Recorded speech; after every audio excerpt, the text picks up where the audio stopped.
All right, welcome to my channel. This is Lockchuck. What I'm working on today is this Kirk.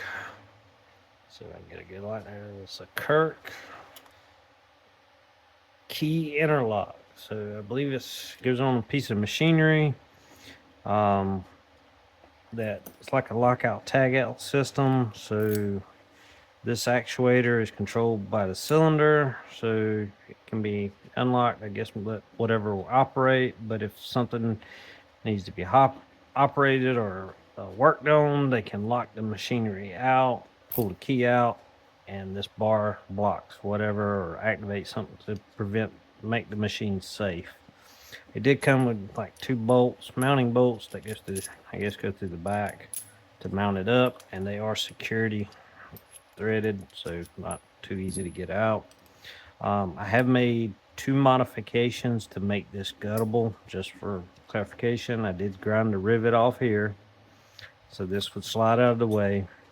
And also I did pull the brass plug out and then threaded this so I could put it back together. I made a grub screw that I could screw back in there and hold the plug in. But other than that, all the interiors of the lock are stock. It is a 7-pin core, not too drastic bitting. Doesn't look much when you're picking. Feels like a lot of movement between the number 2 cut and the number 3 cut. There's a big difference because that is a max lift in number 2, but it's not the minimum lift. There are some very low lifts in the back, but doesn't look much, but there's not much movement up in the pins. So, all right, let me get this in the vise and we'll start picking. Okay, I'm going to go in top of keyway. Let's see.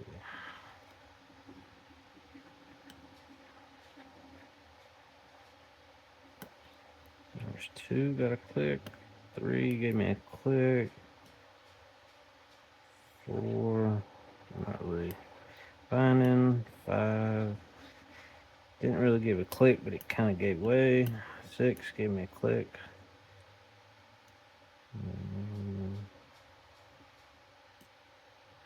7 gave a click.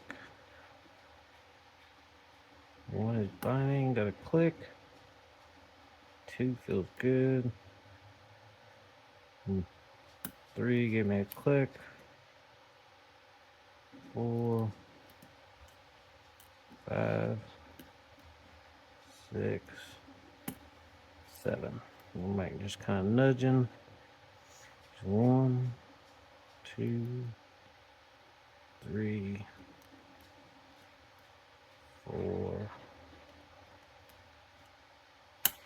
There we go, number 5. And you see the actuator does move. All right. Well, we'll see if this is closed. Thought there was a limit to it, but I guess right there as far as it'll go. And then we'll go back the other way. So I just locked it back up. Kind of show you how I was able to make this guttable. First of all, I had to take out this rivet, kind of dremelled off that rivet. That exposed this in, which there was a a brass plug right there I was able to drill into and pull. And then once I was able to pull it, it took some work because this brass cylinder was kind of pressed in pretty tight to the housing. I was able to get it out, but I have since kind of sanded it down just a little bit so I could get it out. Will make it come in and out easier without having to use tools. So there's the cylinder. There's the actual actuator or interlock piece right there that just slides out. And this is just a solid piece of brass, I'm assuming. And this moves with that actuator there. So, and it just simply with the key, as you can see there, that's all it does.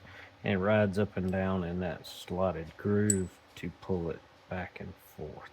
Okay, I'll do a quick gut. I'll fast forward through and just show you the pins. Nothing special, they're all standards. But I will show you the pins real quick.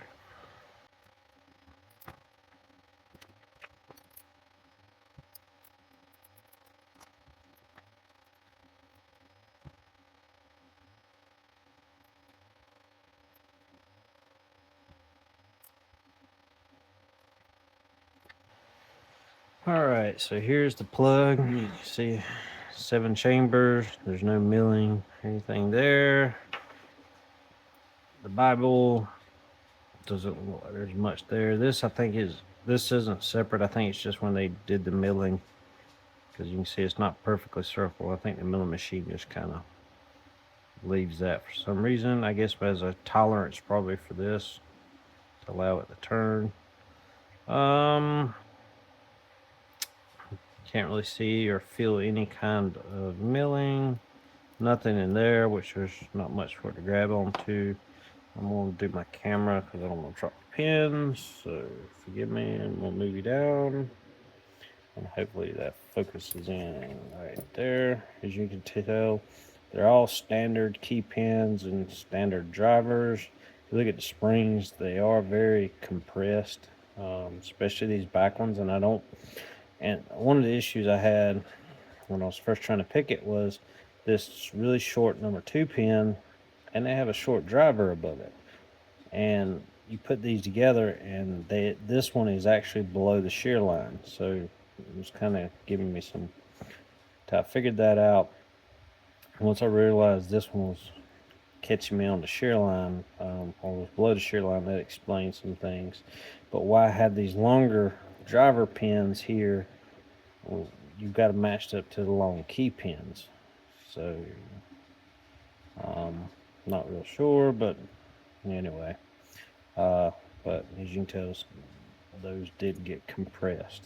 So there is some tapering on the back side of the key pins, which should help picking, but I think it makes these very easy to overset these, and I think I've been oversetting too, because if you go just a little bit too far, it goes right up into the upper chamber or the Bible, and you don't realize it.